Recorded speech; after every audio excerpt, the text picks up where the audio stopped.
talking now, it's a bit of a theme, and I've named it On Choosing Oneself. The first question I wanted to ask you, if you were to describe the current season that you're in right now in a few words, what would you say? Like, what comes to mind?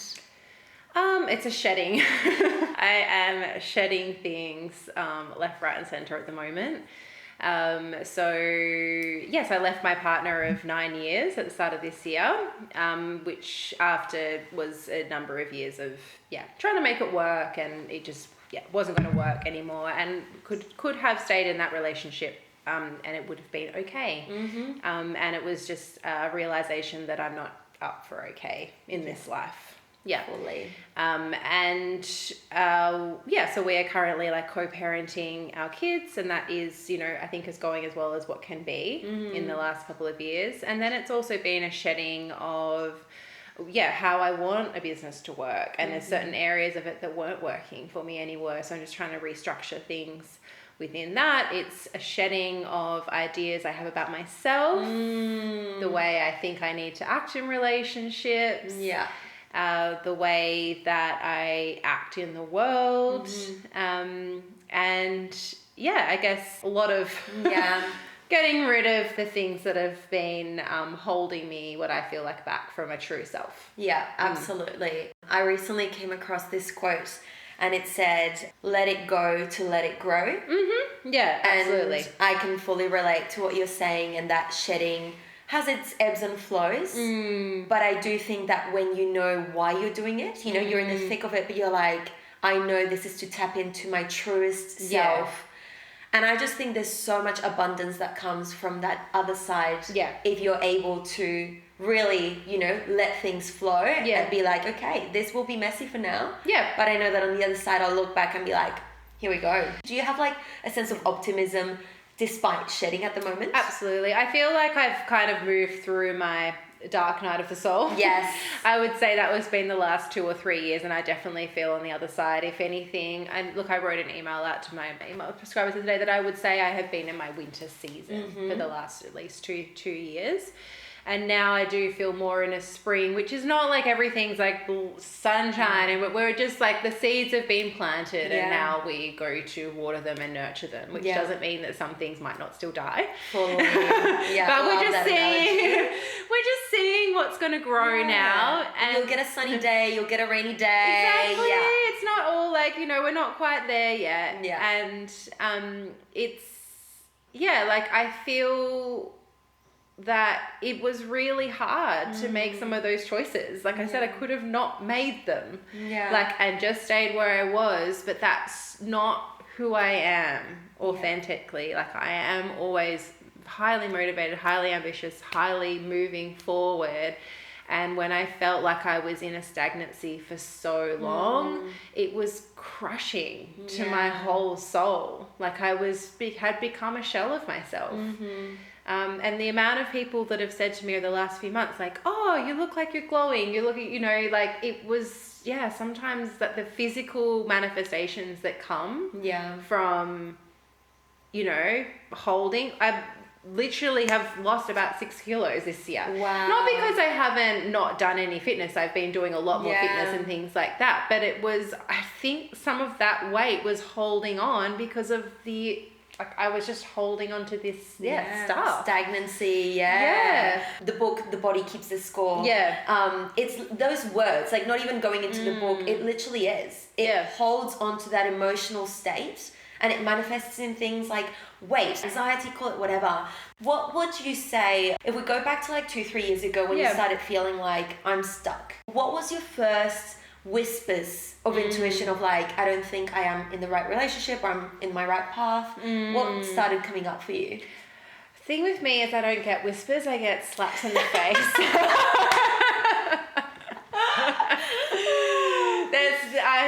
It's just not the way my intuition works. And I can distinctly remember being in a kitchen, and I was like not doing anything in particular. I was probably just cleaning up, doing the dishes.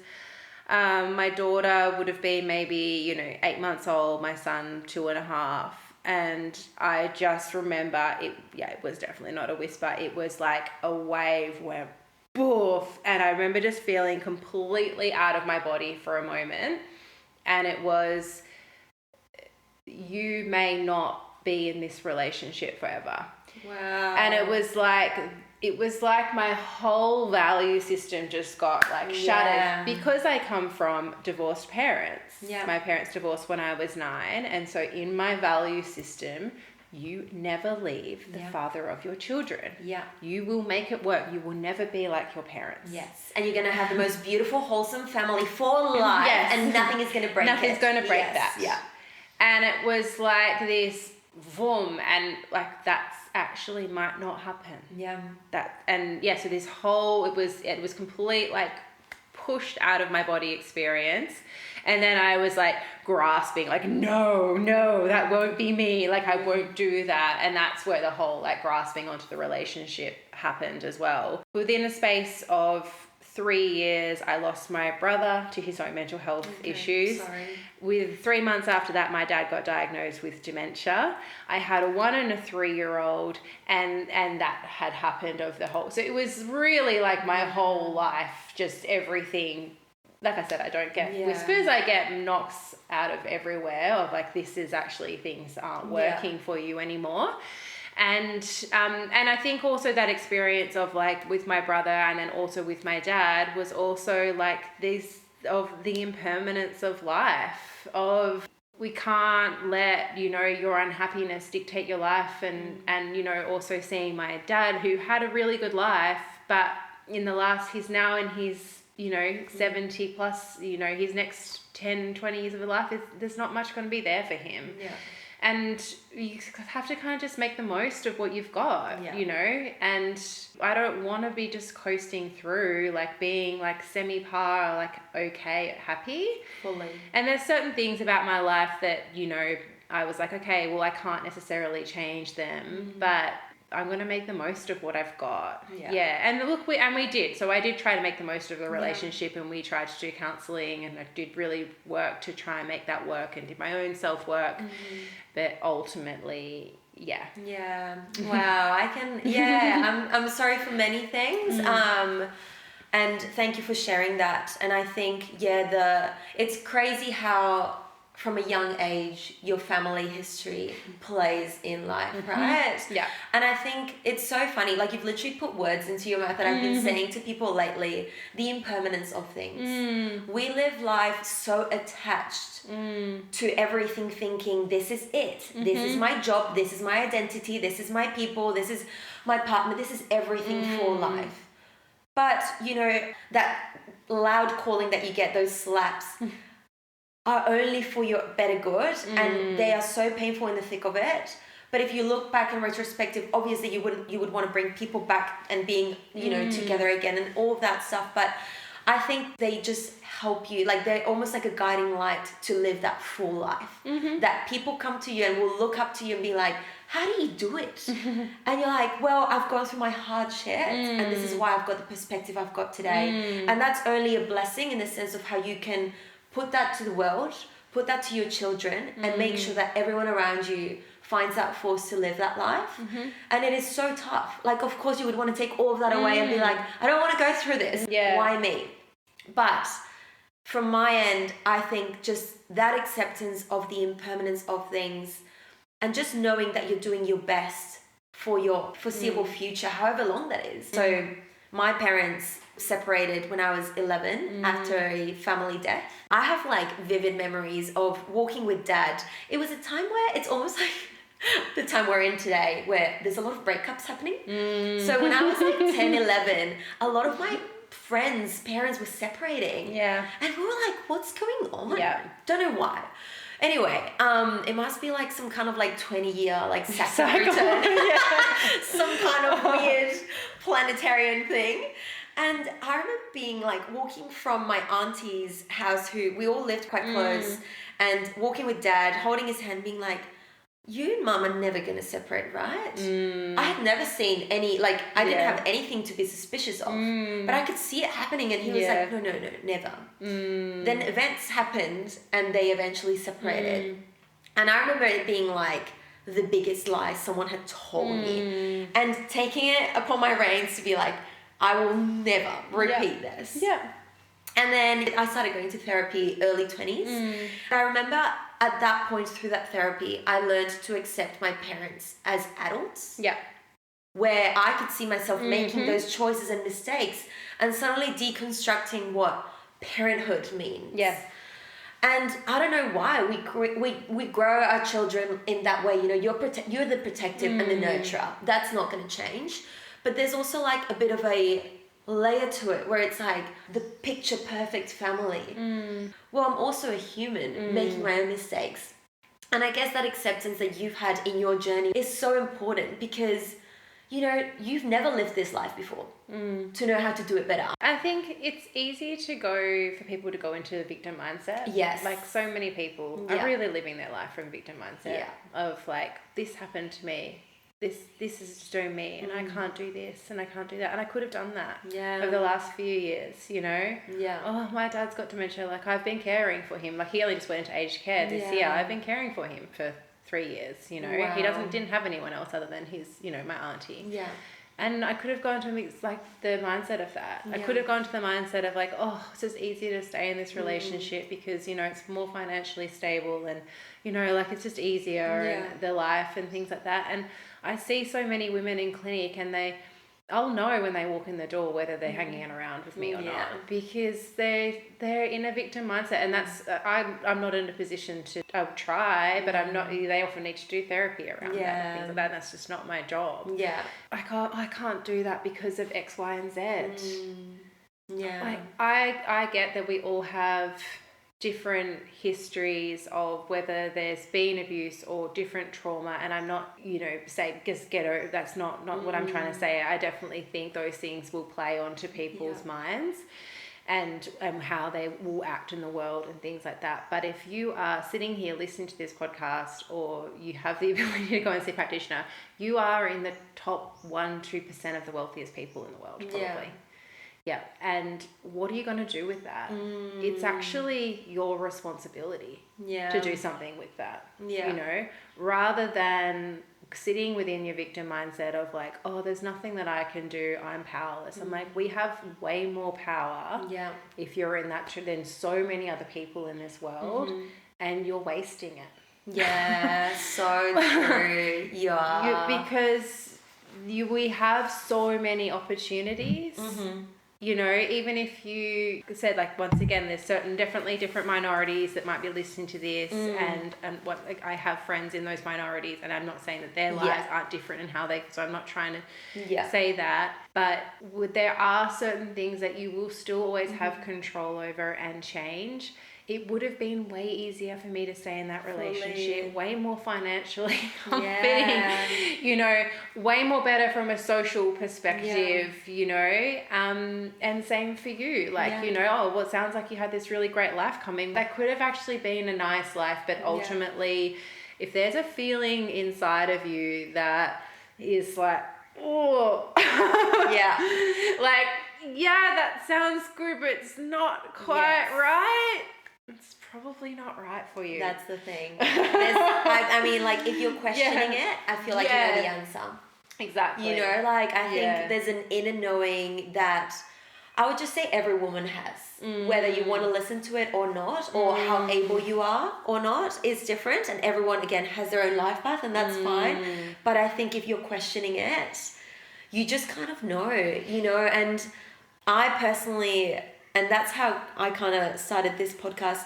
I remember a few months ago when I started getting my voice in my head getting louder, like, is this it? Is this the life I envisioned for myself? Is this the husband I dreamed of having, you know? And I remember those questions just growing in me, but I couldn't dare to ask a friend. And I'm very open with everyone I talk to. I don't hide from that, but I remember being like, I feel like if I voice it, it's just going to become real.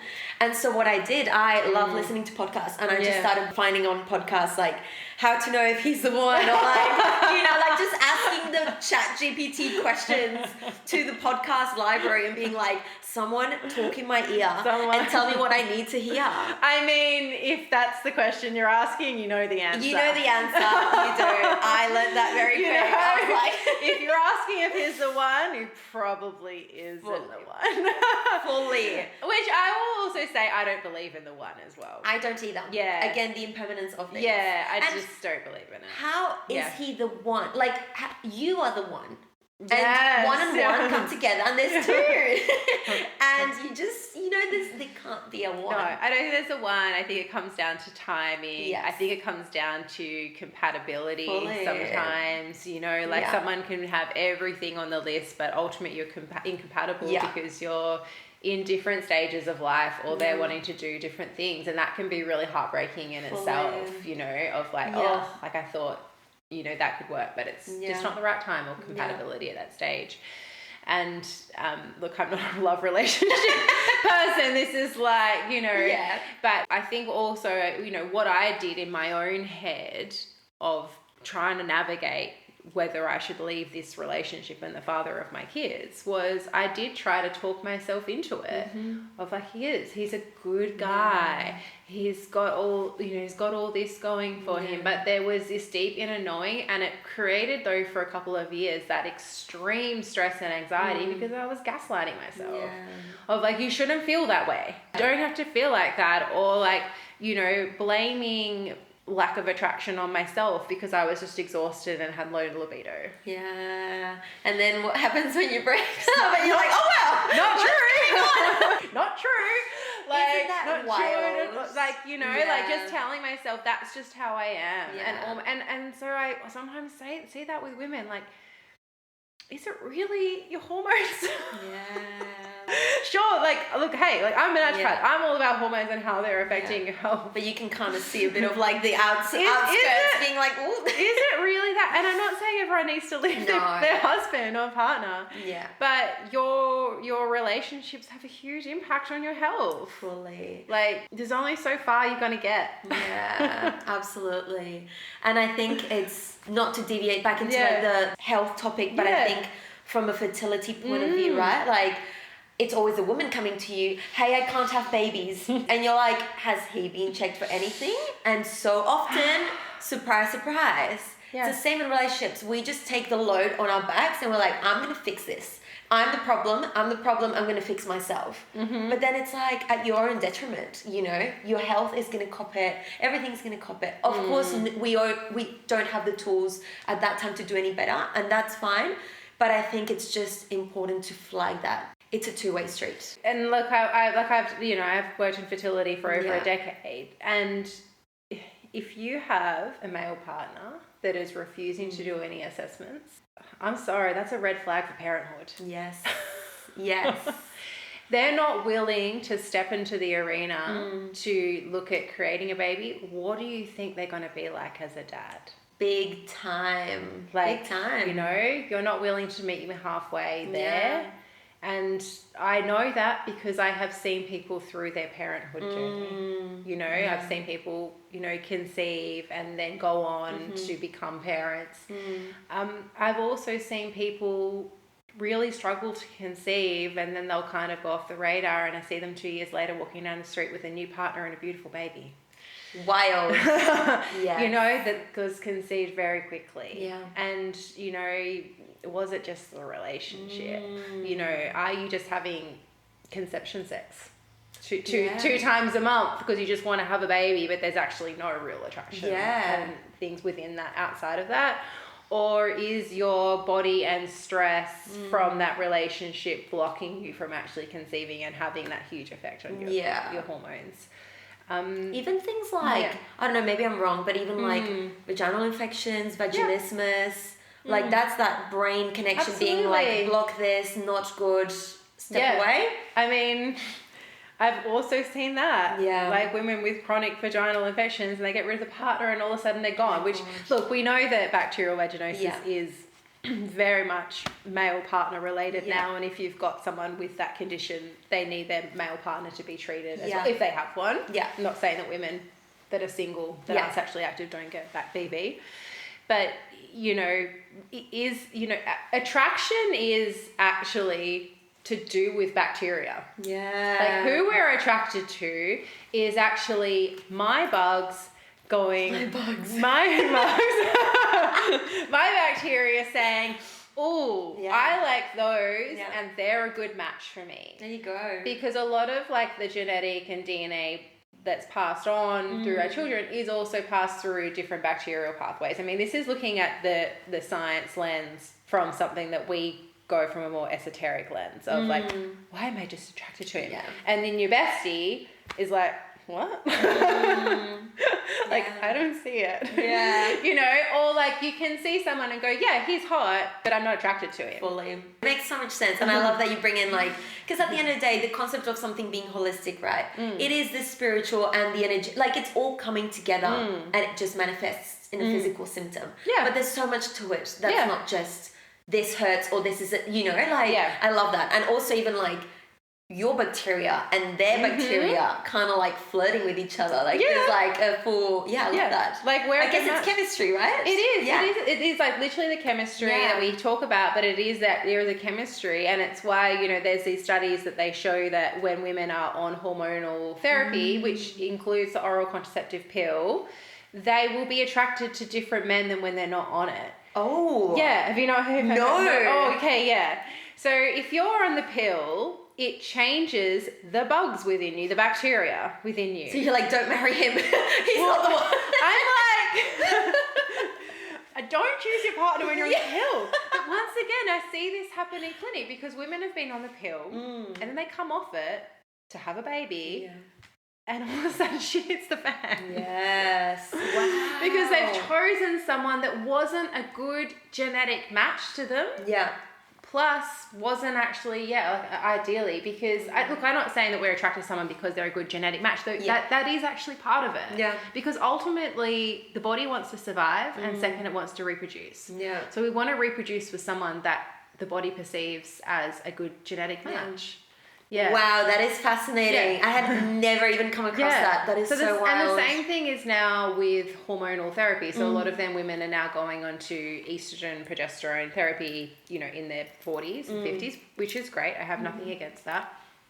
We also have a huge divorce population. The biggest divorce population is occurring in perimenopause and menopause years because women go, I'm not putting up with this shit anymore. Yeah, like the thing we got there in our 30s. Hormones, exactly. Like, thank God it's that early. You know, like the mask is off, you know, as your hormones. But now, like I think about it now, like, we're going to have women in their 50s that are on a hormone therapy that are going to be choosing new partners. And that changes you. It changes your brain. That is so cool. Yeah, it is really cool. Yeah. But it's something to think about that, you know, like I'm not saying like everyone come off the pill. Yeah, stay safe, everyone. Well, I'm definitely not an advocate for the pill. I think anyone that knows me knows that I'm not its biggest fan. But I'm like, maybe we should choose partners when you're not on it. Yeah. You need to go on contraception when you're in that relationship, sure, but at least you know you've chosen one from a clear mind. Yeah, absolutely. Wow. Coming out of that just okay relationship and moving forward, what would you think, like, or what would you say your staple standards are? Like, where do you sit? I know we both probably have quite high standards, but in a quick summary, non-negotiables. Yeah. Look, I need that attraction and chemistry with someone that I know is going to be fulfilling, you know, and it's not, I think I kind of, you know, I was originally all about that, and then I went to like, no, that's not as important, and now I kind of need to find a happy medium of, like there has to be some level of attraction because that's what really ultimately keeps a relationship. Otherwise you've got a friend. Housemate. Communication. It's extremely important, and not in a communication that they need to be my bestie, but just in a respectful way of like, this is where I'm at, this is where I'm at. Like I've got kids now, like I can't have people flitting in and out of. And like, sense of humor and playfulness, like within the relationship. I think like I'm all for like having, you know, deep conversations and things like that, but I can also like have them with my besties. Like I want to have a sense of play with my partner and adventure, you know. I think the communication of where they're at, like I don't like the silence of just in your own head, and because that just leaves you in more of an avoidant partner. Yeah, definitely. This leaves you in your own state of anxiety, and I just don't need that in my life right now. Like, and ever again. Absolutely. We were just chatting about that off the record before, and I think as quite highly independent women that really know or are starting to know themselves even better, which it's not like there's a deadline, it's just like year by year we're all growing and learning, but I think you can just be so grounded now with who you are and what you want, and it's that point of like, you're not going to interfere with my peace. I'm not going to lose my identity for you. I heard this in a podcast recently where it was something like, if you come into my life, it's only to make it better. Yes. If we're sitting at that same level, I'm happy just with myself. Yeah. Because you're ultimately making yourself happy, right? Yeah. You're working towards those steps. Yeah. So if you're coming into my life, it's like a friendship. Yeah. Why would I spend time with someone that doesn't add any value, any fun, any, same thing. Yeah. I love the idea of having like a provider partner as well, and not like necessarily from like a financial perspective or things like that, but someone that is like, security and protection, because they're often, what are the things that I can't offer to myself? Yes. There's only a certain level of security and protection you can offer yourself as a female in this world. And it's exhausting too. It's exhausting. You just need the partner in that same, equation at the end of the day. Like someone to be like, I've got this, don't worry about it. But, yes, one of the mantras I'm sticking with is proactivity is sexy.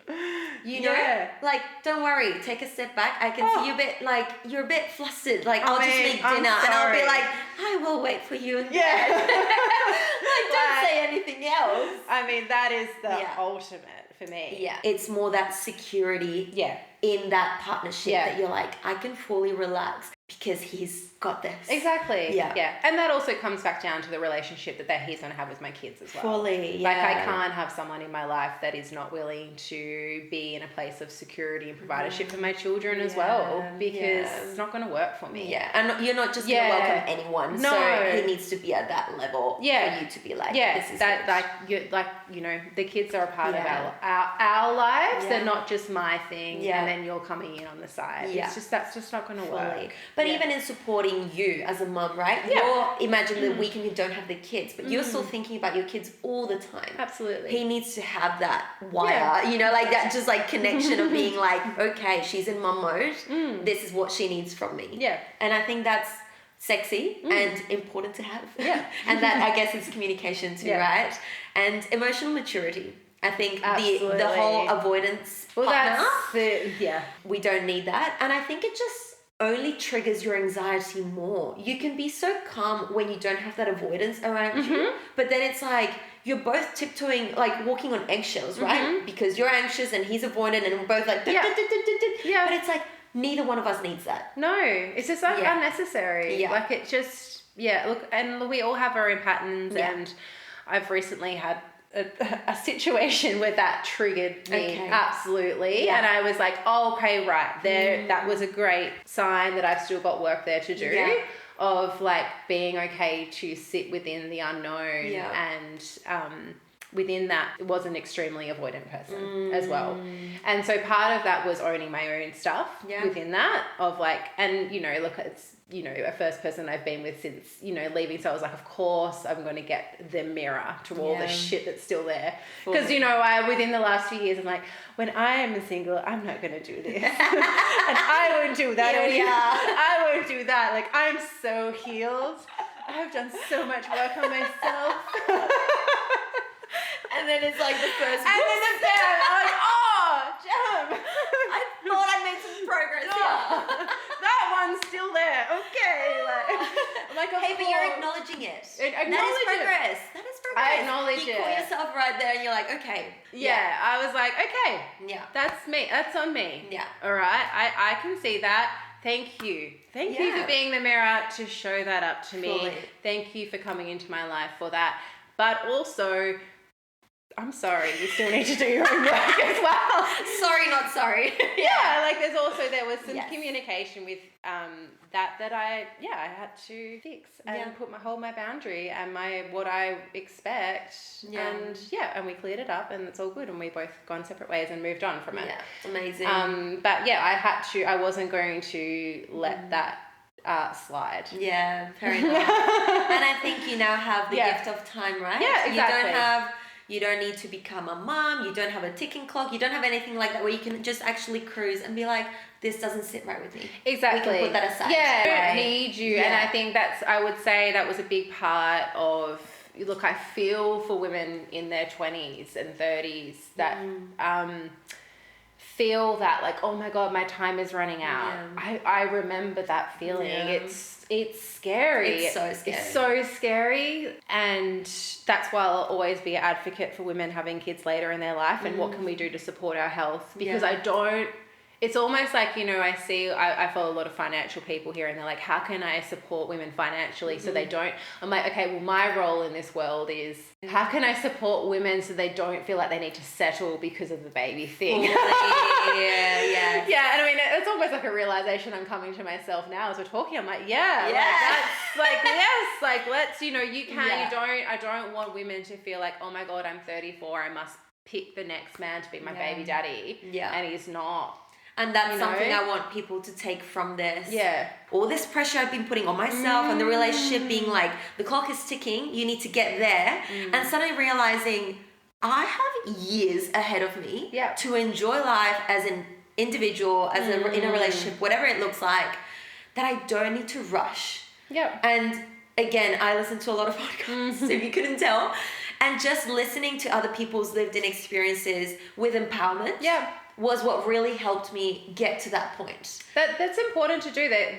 They're called your expanders. Exactly. Like it's an expander of there's someone there that's doing the thing that I want to do. And if you don't have expanders, then you will stay in your own little world. Exactly. Yeah. And expansion in that way is so important. And I think, again, from your end as a health practitioner, from my end with a podcast hobby, you know, like whatever it is, just opening this reality to women where we're all naturally having kids way later now, right? Like society looks way different to even 5 years ago. I feel like we're evolving really quick.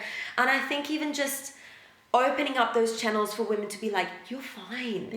You know, like it's good. Enjoy this. And I'm like, I just need the world to know that it's okay to wait.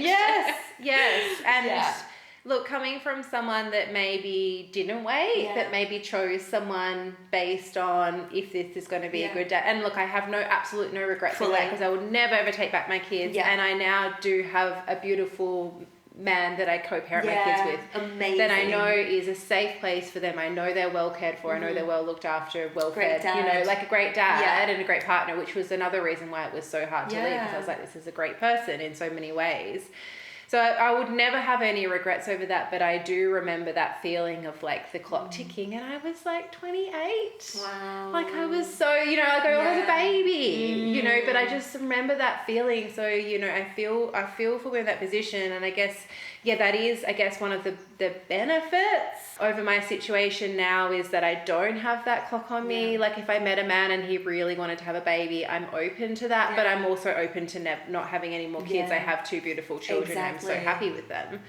So look, it can go either way for me in that way. Although I guess one of the negatives is that, my life isn't easy for someone to take on. Like it's not just like I'm just going to jump in with like I have kids and I have an ex that is going to be in my life forever. Like there's layers to that, and I understand that will have to be the right person that's willing to take all of that on. But you're not the first one to have all that on. No, so that's why I have my own expanders. Mature, exactly. So important. I love that you touched on that. Do you listen to Be Magnetic? I do. Oh, I was like, only people that listen to Be Magnetic. I feel like I've heard that term from someone else. Manifestors usually will use that. I've done some work with someone else, and she always talks about expanders. I find that you need expanders in life, especially when you're in the messy middle. It needs to get you out of your head and really think beyond and really embrace, you know,